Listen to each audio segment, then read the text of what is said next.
ഗുരുവായൂർ തിരുവെങ്കിട ജലപതി ക്ഷേത്രത്തിലെ ബ്രഹ്മോത്സവത്തിന് ആറാട്ടോടെ സമാപനമായി. മെയ് 2 മുതൽ 9 വരെയായിരുന്നു ചടങ്ങുകൾ. വൈകിട്ട് അനുഷ്ഠാന ആചാര താന്ത്രിക ചടങ്ങുകളോടെ നടന്ന ആറാട്ടുബലി, കിഴക്കേ നടക്കൽ ഭഗവാനെ എഴുന്നള്ളിച്ചുവയ്ക്കൽ, ദീപാരാധന, യാത്രാബലി എന്നിവയ്ക്ക് ശേഷം ഭഗവാൻ ഗ്രാമപ്രദക്ഷിണത്തിന് പുറത്തേക്ക് എഴുന്നള്ളി. ഗജവീരൻ അനന്തനാരായണൻ തിടമ്പേറ്റി, ഗുരുവായൂർ മുരളിയുടെ നാദസ്വരവും പരിശവാദ്യവും അകമ്പടിയായി. നൂറുകണക്കിന് താലപ്പൊലിയുടെ സാന്നിധ്യത്തിൽ ഗ്രാമപ്രദക്ഷിണവുമായി നീങ്ങിയ എഴുന്നള്ളിപ്പിന് വഴിനീളെ നിറപറകളാലും അലങ്കാരങ്ങളാലും ഭക്തർ വരവേറ്റു. ഗുരുവായൂർ മഞ്ജുളാൽ പരിസരത്തെത്തി ഗുരുവായൂരപ്പനെ വണങ്ങി തിരിച്ച് ക്ഷേത്രാങ്കണത്തിലെത്തി.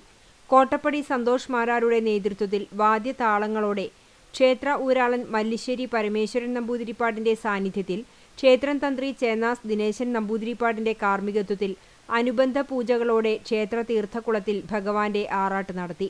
ക്ഷേത്രം ഭാരവാഹികളായ Sasi Varanattu, Prabhakaran Mannur, Sethu Thiruvenkitam, Balan Varanattu, A Vinodkumar, Raju Kalanilayam, Sivan Kanichadathu, Hari Koodathinkal, Raju Peruvazhikkattu, P Harinarayanan, T K Ananthakrishnan, manager P Raghavan Nair എന്നിവർ ബ്രഹ്മോത്സവത്തിന് നേതൃത്വം നൽകി.